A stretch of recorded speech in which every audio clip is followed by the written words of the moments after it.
नमस्कार भक्तों, विशाल शर्मा चैनल में एक बार फिर से आप सबका हम स्वागत करते हैं। और आज मैं आपके लिए एक खास, जी हाँ, कामिका एकादशी की व्रत कथा बताने वाला हूँ, जिसके महत्व और उसके लाभ के बारे में इस वीडियो में बताऊँगा। अगर आप भी एकादशी के दिन इस व्रत को रखते हैं और आप इसके लाभ के बारे में जानना चाहते हैं तो आप बिल्कुल सही जगह पर आए हैं। उम्मीद करते हैं हमारी यह वीडियो आपके लिए काफ़ी ज़्यादा लाभदायक साबित होगी, तो कृपया वीडियो को अंत तक देखना। और जिन्होंने अभी तक हमारे यूट्यूब चैनल को सब्सक्राइब नहीं किया है वो चैनल को ज़रूर सब्सक्राइब करना। मित्रों, मैं आपको बता रहा हूँ कि कामिकादशी का महत्व क्या होता है। तो एक बार क्या है कि दोस्तों, अर्जुन ने श्री कृष्ण जी से कहा, हे प्रभु, मैंने श्राद्ध मास के शुक्ल पक्ष की देवशयनी एकादशी का सविस्तार वर्णन सुना। अब आप मुझे सावन मास के कृष्ण पक्ष की एकादशी की कथा सुनाने की कृपा करें। इस एकादशी का नाम क्या है, इसकी विधि क्या है, इससे किस देवता का पूजन होता है, इसको उपवास करने से मनुष्य को किस प्रकार की फल की प्राप्ति होती है, कृपया हमें बताइए। तो इस पर भगवान श्री कृष्ण जी ने क्या कहा कि हे श्रेष्ठ धनुधर, मैं सावन मास के पवित्र एकादशी की कथा सुनाता हूँ। ध्यानपूर्वक श्रवण करना। और एक बार इस एकादशी की पावन कथा को भीष्म पितामह ने लोकहित के लिए नारद जी से कहा था। नारद जी ने कहा, हे पितामह, आज मेरी श्रावण मास के कृष्ण पक्ष की एकादशी की कथा सुनने की इच्छा है, अतः आप इस एकादशी की व्रत कथा विधान सहित सुनाइए। नारद जी की इच्छा को सुन पितामह भीष्म ने कहा, हे नारद जी, आपके बहुत ही सुंदर प्रस्ताव मेरे को आज किया है। अब आप बहुत ध्यानपूर्वक इससे श्रवण कीजिएगा, क्योंकि सावन मास के कृष्ण पक्ष की एकादशी का नाम कामिका एकादशी है। इस एकादशी की कथा सुनने से मात्र आपको दोस्तों यज्ञ की प्राप्ति होती है।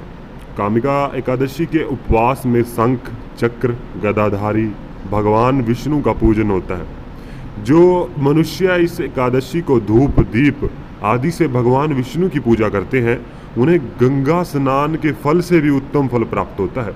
अगर आप गंगा स्नान को सबसे उत्तम मानते हैं, तब अगर आप इस एकादशी के दिन व्रत का कथा सुनते हैं या व्रत रखते हैं, तो उससे भी उत्तम फल की आपको प्राप्ति होती है।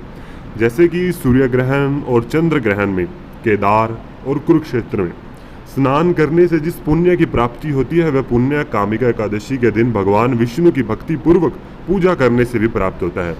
तो मित्रों, अगर आप काफ़ी ज़्यादा समस्याओं से जूझ रहे हैं, आपके जीवन में कुछ ऐसे दिन आ चुके हैं जिन्हें देखकर आपको भी डर लगने लगा है कि आपके जीवन में आखिरकार अब होगा क्या, तब आप इस एकादशी के दिन व्रत और इसकी कथा सुन अपने जीवन को उत्तम बना सकते हैं और भगवान विष्णु की पूजा कर और भी ज़्यादा उत्तम कर सकते हैं। संसार में भगवान की पूजा का फल सबसे ज़्यादा है। अति भक्तिपूर्वक भगवान की पूजा न बन सके तो सावन मास के कृष्ण पक्ष की कामिका एकादशी का उपवास करना चाहिए। इससे अच्छा फल की प्राप्ति होती है। जो उत्तम द्विज सावन मास के कृष्ण पक्ष की कामिक एकादशी का उपवास करते हैं, भगवान विष्णु का पूजन करते हैं, उनसे सभी देव, नाग, किन्नर, प्रेत आदि की सभी की पूजा हो जाती है। इसलिए पाप से डरने वाले व्यक्तियों को विधि विधान सहित इस उपवास को रखना चाहिए। आप अपने पापों में फंसे मनुष्य को मुक्ति प्राप्त होती है और इस एकादशी का व्रत रखने से। अब मैं आपको बताता हूँ इसके व्रत की कथा क्या है। जी हाँ, आप ध्यानपूर्वक सुनिएगा। भोलेनाथ के सावन मास की इस कथा का एक अलग ही महत्व है। तो चलिए मैं आपको बताता हूँ कि कथा क्या है। तो प्राचीन काल में किसी गाँव में एक ठाकुर रहता था। एक दिन किसी बात को लेकर ठाकुर की एक वेद पाठी ब्राह्मण से कहा सुनी हो गई।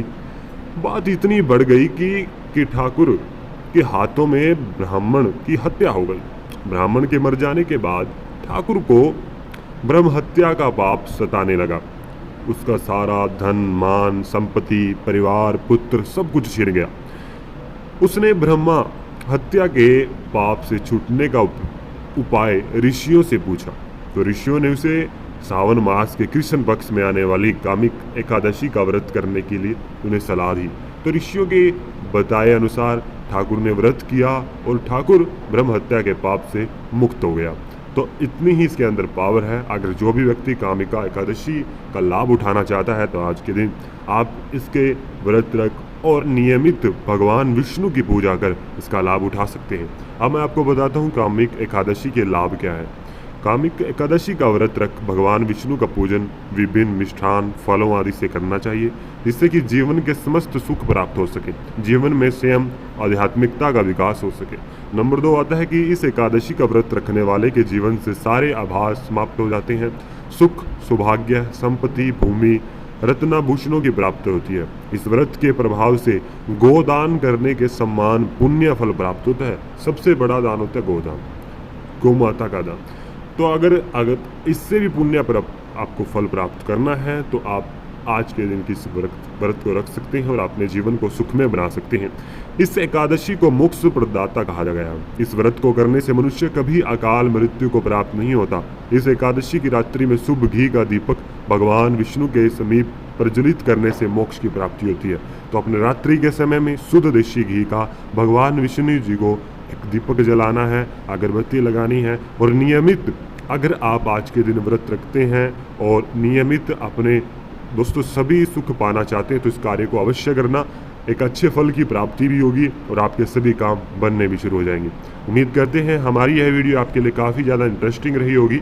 आपके वो सभी जो आप जानकारी हासिल करना चाहते थे वो आपको प्राप्त हुई होगी। अगर किसी भी प्रकार की कोई भी फिर भी जानकारी रह गई हो तो आप हमारे दिए नंबर पर कॉल कर सकते हैं। नंबर आपकी स्क्रीन पर दिया हुआ है। तो नियमित इस प्रकार की जानकारी हासिल करने के लिए बने रहिएगा हमारे साथ। चैनल को सब्सक्राइब करें। मिलते हैं नए उपायों के साथ, नए तरीके टॉपिक के साथ। धन्यवाद।